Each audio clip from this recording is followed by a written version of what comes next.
सीमा का दावा है कि गुलाम हैदर से उसने मजबूरी में शादी की और शादी के बाद पहली बार कराची गई, लेकिन इसके बाद जब उसकी सचिन से दोस्ती हुई तो वो झूठ बोलकर नेपाल आ गई, जिसके बाद सीमा के जीवन का दूसरा चैप्टर शुरू हुआ।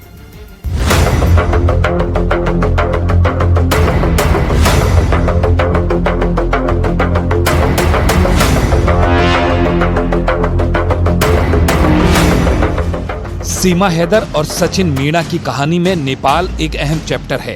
नेपाल की राजधानी काठमांडू ही वो ठिकाना है जहां पर पहली बार सीमा हैदर और सचिन मीणा की मुलाकात हुई थी। अब नेपाल में मिलने से लेकर पशुपतिनाथ मंदिर में शादी तक की सीमा और सचिन मीणा की अपनी कहानी है, लेकिन उस कहानी की पड़ताल में न्यूज 18 इंडिया के सामने कुछ अलग ही दावे सामने आए। जैसे नेपाल में वो होटल जिसमें सचिन और सीमा रुके थे, होटल मालिक के मुताबिक सचिन ने अपना नाम शिवांक बताया था। में आए थे मैडम, सॉरी मार्च में।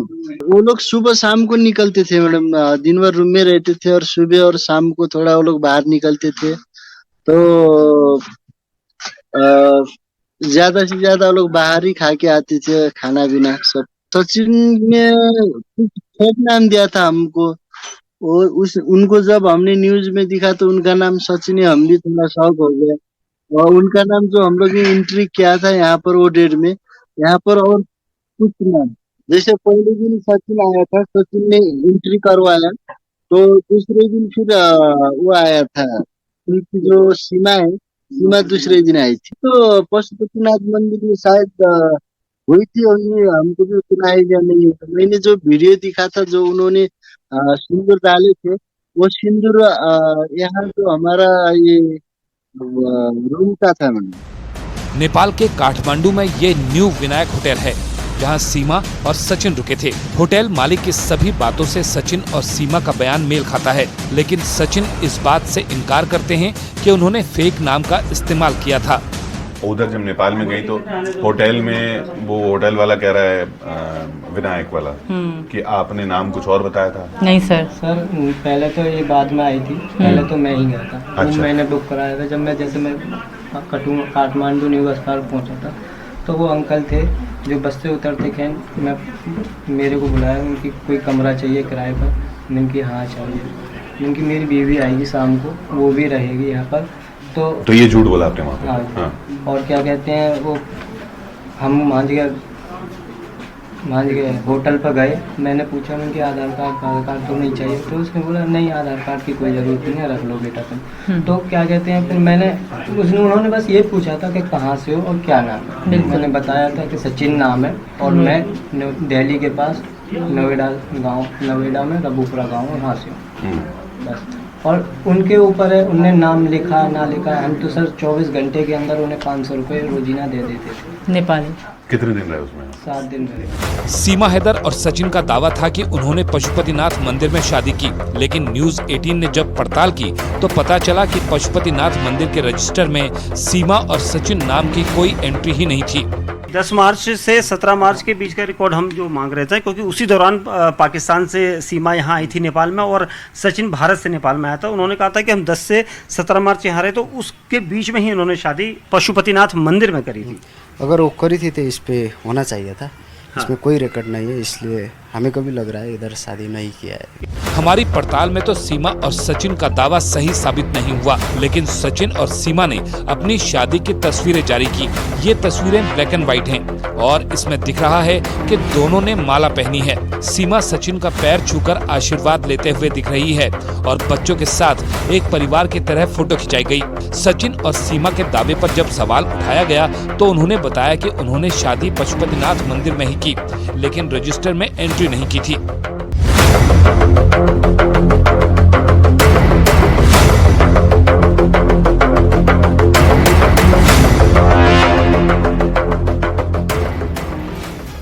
नेपाल को लेकर सीमा ने कई तरह के दावे किए, लेकिन उससे इतर सीमा जिस होटल में रुकी उसके मालिक ने भी दावे किए। सीमा के दावे और होटल मालिक के दावों की जांच आइए करते हैं स्पेशल रिपोर्ट।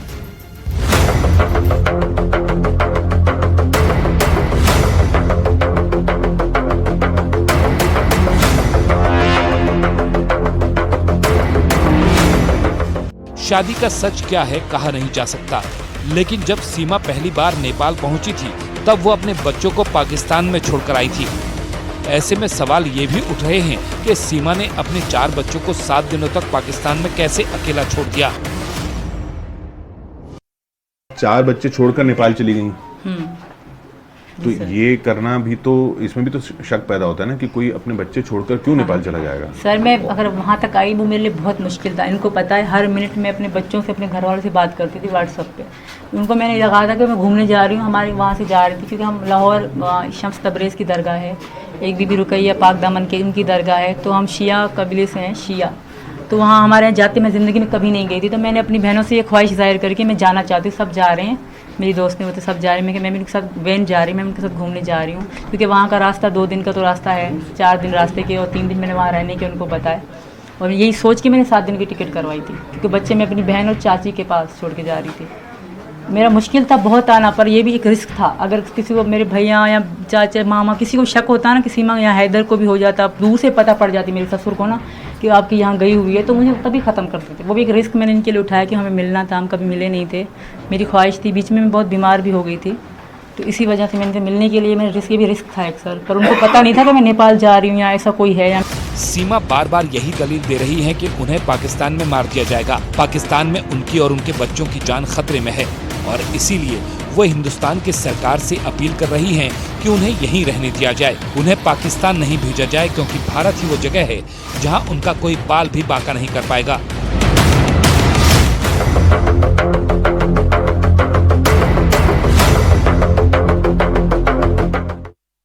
सीमा हैदर भले ही खुद को बेकसूर बता रही हो, लेकिन भारत से लेकर पाकिस्तान तक उन पर कई आरोप लग रहे हैं। और इसी बीच पाकिस्तान के यूट्यूबर ने सीमा पर गंभीर आरोप लगाए और सीमा के दुबई में भी रहने का दावा किया।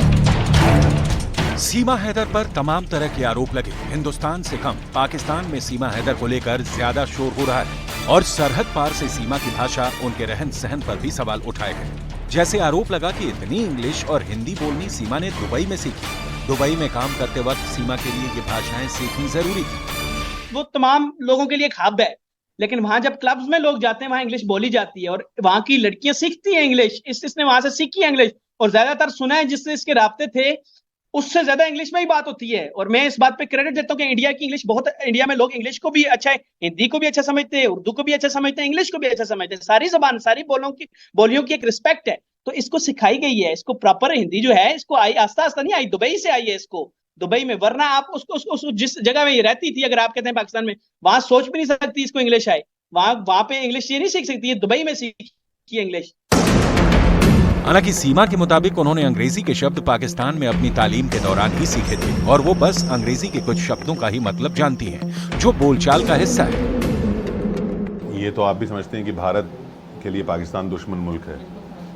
वहाँ से आप आई हैं, इलीगल आई हैं और उसमें तमाम सवाल हैं।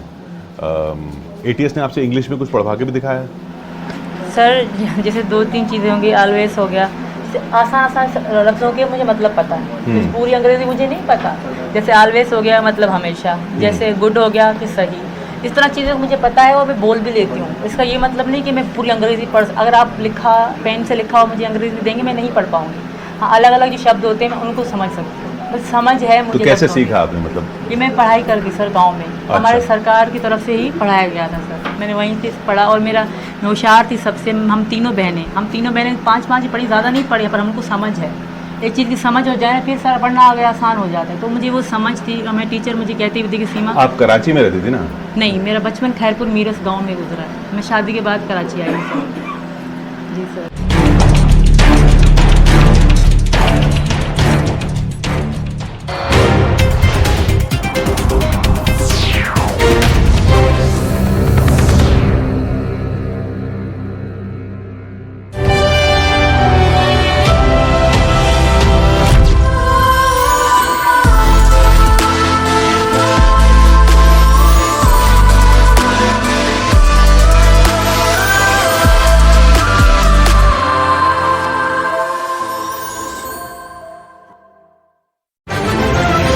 पाकिस्तान से भारत आई सीमा हैदर की चर्चा इन दिनों जोरों पर है। कोई उन्हें पाकिस्तान का जासूस बता रहा है तो कोई प्यार में सीमा पार करके आई एक प्रेमिका। लेकिन इस दौरान सीमा पर लगातार कई सवाल उठ रहे हैं। सीमा को देश की सुरक्षा के लिए खतरा बताया जा रहा है, तो उसके दावों पर भी कई तरह के सवाल उठाए जा रहे हैं।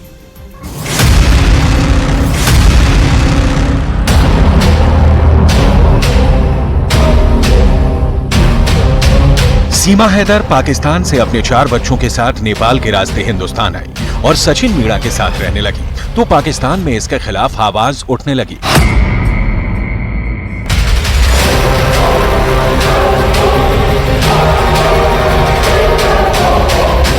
सीमा के इस कदम को उनके पहले शौहर के अलावा वहां के नेता भी गलत ठहराने लगे थे। मेरे बच्चे मेरे घर पे नहीं है, मैं परेशान हूँ। मैं पुरजोर अपील कर रहा हूँ सरकार से कि मेरे बच्चे मेरे हवाले करे। जो क्रिमिनल है सीमा है, उसको सजा दी जाए। हाँ, मैं क्या कह रहा हूँ, सीमा को क्या इनलीगल तरीके पे आया हुआ है। जब पकड़ा गया तो इसको पुलिस कस्टडी में रखा जाए या किसी घर में रखा जाए। Thank you for having me in your show.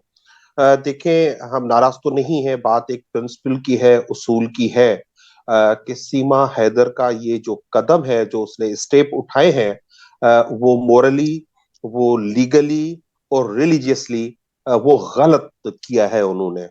वो सीमा हैदर जो है वो एक मैरिड थी, उसके बच्चे थे, वो अपने हस्बैंड को उसने चीट किया और उसने लीगली कोई तलाक नहीं ली अपने हस्बैंड से, वो उनसे अलग नहीं हुई। और रिलीजियसली भी आप देखें, एक तो उसका धर्म जो है इस्लाम, वो उसको अलाउ नहीं करता कि वो अपना मजहब तब्दील करे। और दूसरी तरफ आप देखें, जो हमारा धर्म है, हिंदू धर्म है, तो क्या वो ओपन है? ये हमें सब सोचने की जरूरत है कि कोई किसी भी वजह से आके उस मजहब में, उस धर्म में एंटर हो जाए। पर मैं इनके बगैर वहाँ जी नहीं पाती। और मेरा अगर हैदर या किसी को भी पता पड़ जाता ना, किसी से बात करती हूँ, प्यार करती हूँ, तो मुझे तो वहाँ, आपको जिस तरह सिंधी बोल रहे हैं, आपको पता होगा कि वहाँ कारोकारी का रवाज है, तो इसलिए मैं तो खत्म ही हो जानी थी। यही वजह थी कि मैं यहाँ चले। मुझे यकीन था कि हम खुश रहेंगे और वो मुझे मेरा बाल भी बाका नहीं कर सकते इंडिया में। जब सीमा हैदर हिंदुस्तान आई तो सोशल मीडिया पर गुलाम हैदर का वीडियो सामने आया, जिसमें वो भारत सरकार से सीमा और उनके बच्चों को वापस करने की अपील करते दिखे। जबकि सीमा हैदर का आरोप है कि उन्हें अपने शौहर से इज्जत नहीं मिलती थी और सचिन मीणा उनके सुख दुख में साथ रहे, जबकि गुलाम हैदर को न उनकी फिक्र है और न ही उनके बच्चों की। तो मुझे तो कोई पता नहीं था मेरे बच्चे किधर हैं।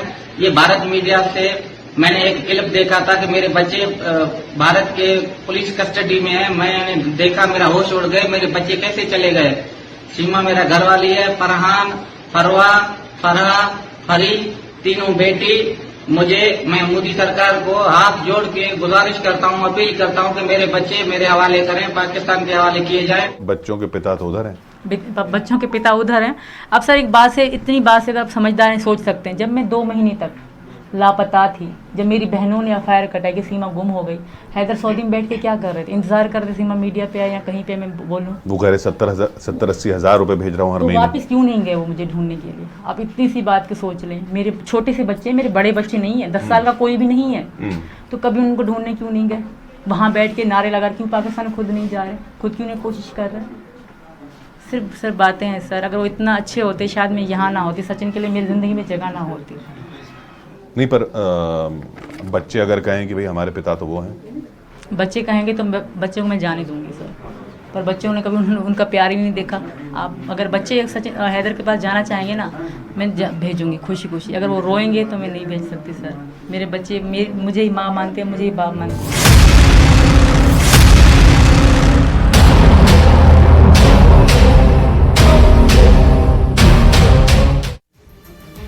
सीमा ने अपने पहले पति गुलाम हैदर पर भी कई आरोप लगाए और खुद की जान को खतरा बताया। न्यूज़ 18 इंडिया की सीमा पर काठमांडू से एक्सक्लूसिव ग्राउंड रिपोर्ट भी दिखाएंगे। आखिर सीमा की सच्चाई क्या है और भारत आने का उसका मकसद क्या है? इन सब सवालों और सीमा के दावों को लेकर न्यूज़ 18 इंडिया सीमा का लाई डिटेक्टर टेस्ट कराने जा रहा है।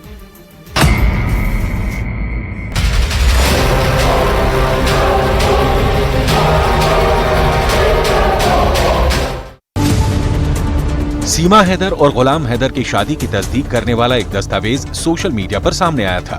सीमा हैदर के नाम का एक हलफनामा जिसे पाकिस्तान की अदालत में दाखिल करने का दावा किया जा रहा है। हलफनामा सीमा के नाम से है और हलफनामे की बुनियाद पर दावा किया गया है कि सीमा ने ये साफ किया था उनके पिता किसी और से शादी कराना चाहते थे। उन्होंने गुलाम हैदर से शादी के लिए अपना घर छोड़ा। गुलाम हैदर से अपनी मर्जी से शादी की। बिना किसी डर या दबाव में उन्होंने गुलाम से शादी की और अपनी मर्जी से अपने पिता का घर छोड़ा।